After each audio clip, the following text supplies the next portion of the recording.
But first thing I want to do is Chris Stuckmann. Holy crap. Chris Stuckmann Mm. finally has a trailer out. Now, did both of you go see together? Yeah, you both went and Yeah. seen together, right? Did you both Mhm. get the trailer in together?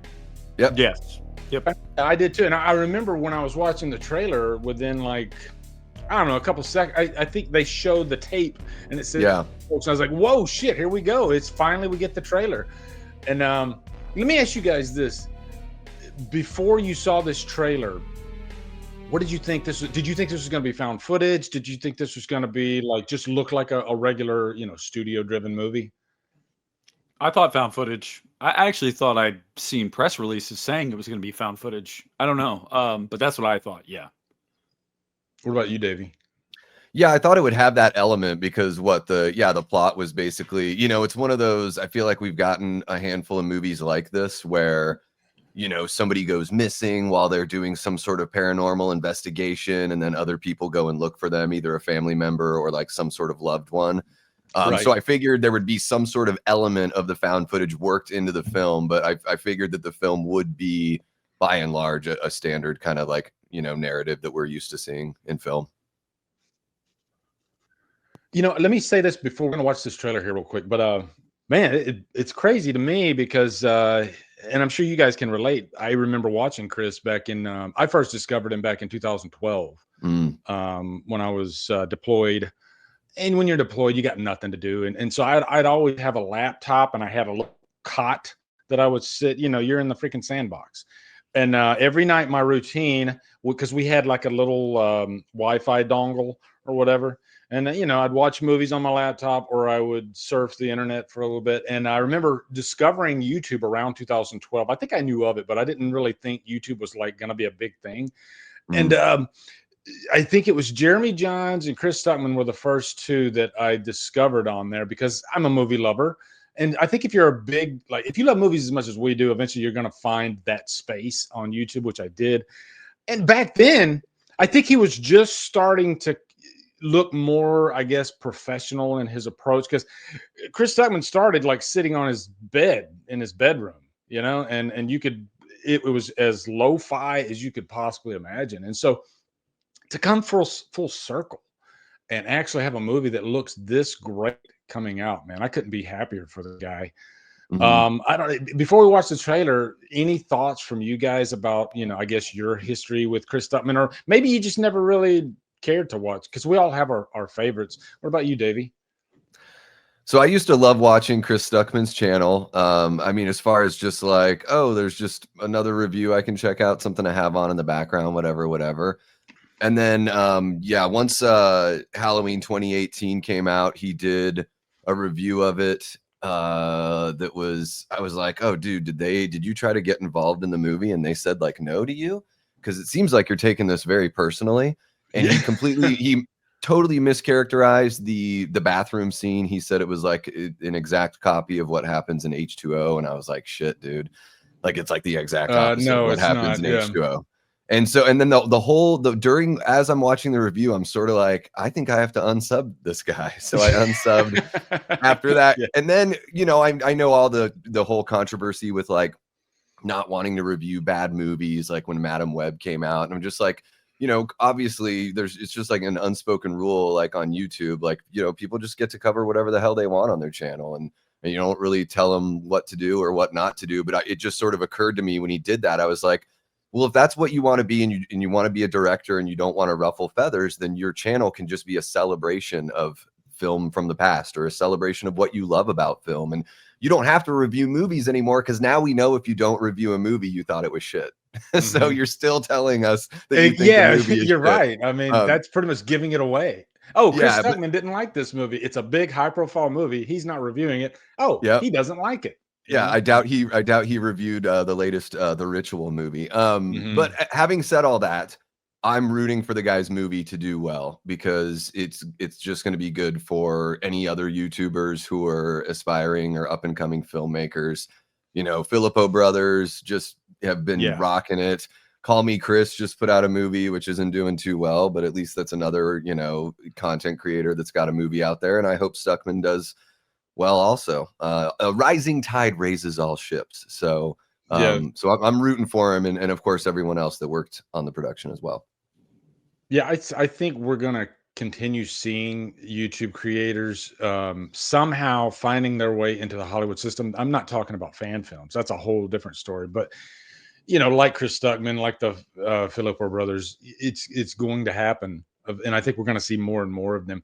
But talking about like Chris Stuckmann's review of like Halloween 2018, as a horror reviewer, and this doesn't mean like because I'm a horror guy, I understand horror better than they do. I don't know, but I do find that often when I watch somebody that's outside of horror do a review for a horror movie, like let me say like Strangers Pray at Night, more times than not, they're going to rip that movie to shreds. And I even saw like Chris Stockman's review of like Jason Lives, a few years back. And I was like throwing stuff at my computer because he was making it out to be like one of the worst slasher movies ever. And in the horror community, Jason Lives is like freaking, the most amazing thing ever to us. We all pretty much love Jason Lives. So I don't know, Nick, do you find that with people that are kind of outside of our space when they review things, or do you think they're actually right, and maybe we're just a little bit jaded about it? No. Well, I do find that, and no, I don't think they're right. Yeah. Just really quick as an aside, I want to say The Strangers Pray at Night is fantastic. Yeah. Prefer it to the first one. Y'all same. can argue with a wall, but yeah, I mean the way that I look at it is like, I did have a phase. I think everybody had a phase when they first got into YouTube, whether you were making content or not, when you were really watching it, the movie side of YouTube, the reviewers you would see would be like Stuckmann, Jeremy Johns, like those were the people that you would come across.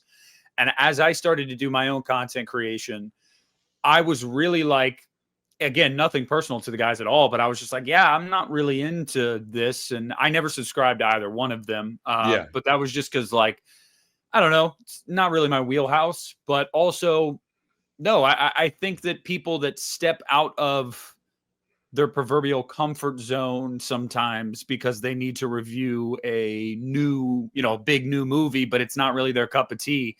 I don't really take their word for it. They're probably not going to find things in it that I will. They're not a fan. It wasn't made for them. That's not to say that, because most people found some enjoyment in Halloween 2018, and me being a huge Halloween fan, I was actually disappointed. So like that was different, but I just don't think that I don't go to those. I don't go to anybody really for opinions on this kind of stuff. I don't even listen to what Christian says. Like he'll tell me a movie was good or a movie was disappointed him. And I'm like, sorry to hear that, man. I couldn't disagree more. No, I just think that for certain people, it's not your forte. I get why you're doing it, and I don't fault them for reviewing these movies and doing these things. But Stuckmann, I would say he was always definitely seemed a little bit more he wasn't I wouldn't say he's a huge horror fan, and maybe I'm wrong, but he definitely seemed like a bigger horror fan than some of these other really big reviewer channels. So more power to him. I got to be honest with you guys.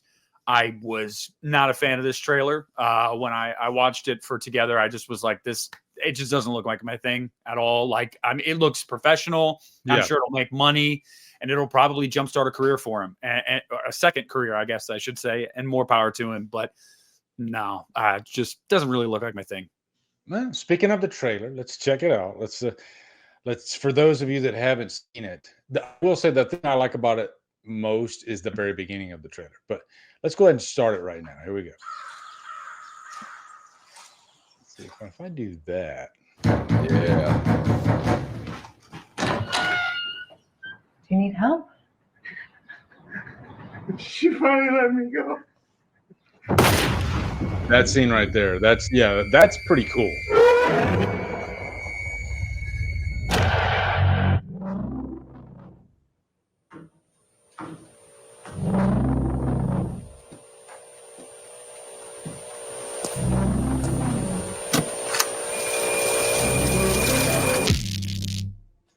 Welcome back to the Paranormal Paranoids. Today we're taking our first foray into the abandoned town of Shelby Oaks.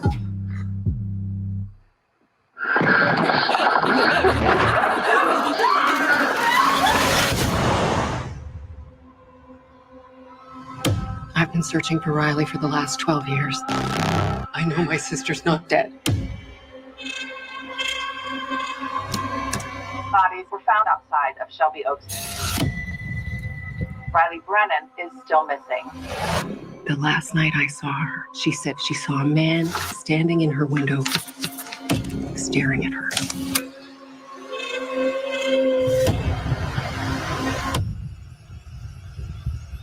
Yeah.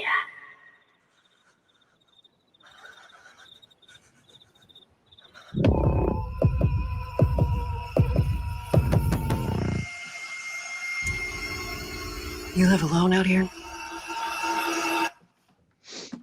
Nope. Where is my sister?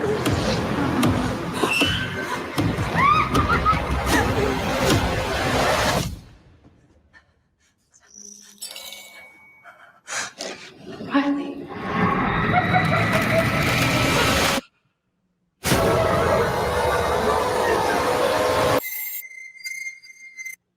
Man, one thing I will say is, I mean, that's a gorgeous looking movie, and it looks like it's probably 95%, regular shot movie, for lack of Yeah. a better phrase. It doesn't look like, I think the only found footage type deal is the actual footage in the movie that she finds about Shelby Oaks. But I love the opening of that, and this is my interpretation of it. But somebody delivering a message, and then he offs himself right there in front of her. Why he offed himself, I don't know. Pretty wild. Maybe he's infected by something. I don't know. But then that kind of starts the train a roll, and she's been gone, I think it said like 12 years or something like that. But I like the plot of this. It sounds really cool. It does look like it fits right in with all the neon A24 horror coming out today, and that's a good thing in my eyes. I love all the horror stuff that's coming out today. So I mean, for a first movie too, I gotta say it does look really interesting. Now, I'm curious, Nick, what was it about the trailer that didn't really jive with you? Well, like I said, it looks really professional. It looks really Yeah. well made, and I'm sure it's going to do things for Stuckmann. Absolutely. I don't know. Like I feel like I've seen a lot of movies. Like, didn't we just now? It's not going to be the same thing, but like, didn't we just? I feel like we see a lot of movies nowadays where there's like people going through, oh, I found this VHS tape and look at all this creepy shit, and now I have to go like investigate this thing. Like, that's something that I feel like is a little played out, but also it just didn't like. At no point was I like, oh man, this looks freaky. Like I was just kind of like, okay, like. I don't know. I mean, maybe I've talked to Christian about this recently. Like, is it just like a getting older thing where like things don't really look like they're not getting under your skin anymore? Because like I used to remember seeing horror trailers and the really good ones being like, damn, like that looks like it's going to be freaky. And I don't get that from this. But I mean, I don't know. It looks solid. Like I'm sure it's going to be a decent movie, but I don't know. There's something that pissed me off in the theater, though. I got to be honest with you. When you played it there, too, it's a minor gripe. It's not a big deal at all, guys. But don't think I didn't hear that Mia exactly like from Evil Dead 2013. Like, come on now. It sounded like the exact same voice, too. Call it an homage, whatever. But yeah, I mean, I don't know. It just didn't grab me. It didn't grab me. I wasn't like, holy shit, what is this? You can see some heavy inspiration in there. Kind of like The Ring crossed with like maybe Longlegs, a little bit of Longlegs in there. It looks like that type of movie. My thing with like, I guess, being freaked out about movies, to me, that's just almost like a bonus. Like when I look at this, first thing is I want a good story, and this looks like a good mystery. So I'm curious how it all unfolds and why the sister, I think it is missing after. That's the hook for me with this. I'm not really looking for to get scared. I'm looking more to find out, how the story unfolds. Is it satisfying? I miss when horror movies used to scare us, man. Yeah, like like really House of the Lambs, Yeah, like I miss it. And it's not that long ago. The Autopsy of Jane Doe freaked me the hell out the first time I watched it. Like, I feel like, I don't know, like it's, you know, on one hand, I feel like horror movies are actually getting better with telling stories. Like, that is definitely true. I think these stories are a lot more like you can invest in them. You really get invested in these characters. These mysteries are usually really, really good. But I feel like when doing that, we don't focus as much on the scares anymore. And that's why I feel like a lot of these movies aren't really scary, aside from, you know, your jump scare here and there that is like, oh, we have to do this. Like, it's a quota. We got to have 5 in this movie. Yeah. And they're never really effective. So I don't know. I mean, it's just like Longlegs, one of my favorite movies of last year, didn't scare me at all. Like, at all. And like all the trailers are like, oh, it's so horrifying. It's so messed up. And I was just like, no, this movie was great. But like, no, it didn't scare me. So I don't know. Maybe we're in this weird point where it's like, no, we're going to make better horror movies now. They're not going to be as scary, but they're going to be better movies. And it's like, yeah, okay. It's like it's like a thriller cop out. And when you watch thrillers, you kind of go into them not expecting scares as much. And to be fair to this movie, I think 7 and Silence of the Lambs are 2 of the best films of their type. Did they scare me? No, not really. I mean, 7 definitely got under my skin because of the nature of it and how I guess some of the 7 deadly sins that the guy, you know, seeks to accomplish in the movie are pretty freaking wild. So I guess 7 is, if you want to get scary with a thriller, 7's the closest you can get. Davey, what are you thinking about all this? Yeah, I mean, I think the plot does seem, you know, pretty derivative or like stuff we've seen before quite a bit. Like you were saying, it's got a little bit of that walking sim kind of feel, like The Ring, and a little bit of the Oz Perkins kind of thing. I don't know if that's just because Neon has a really good marketing team that makes very consistent trailers, because the sound design in this trailer is excellent. Like, that's the thing that stands out to me, is the way that they play with the sound. But yeah, I mean, production value looks really good on this one. It doesn't really look like it's my cup of tea. Looks like they're kind of going with some sort of like cult kind of tie-in, some sort of off yourself cult from some of those images that they flash across the screen there. I've got the AMC A-list. I will check this out in the theater. If I didn't have the AMC A-list, I would probably give this a miss in the theater and just catch it on streaming. But I'm curious to see how it all plays out. And yeah, I don't know. It's so weird. Like, you just get a feeling sometimes. I'm kind of like with Nick on that, where it's just like certain things just like vibe with me and certain things don't.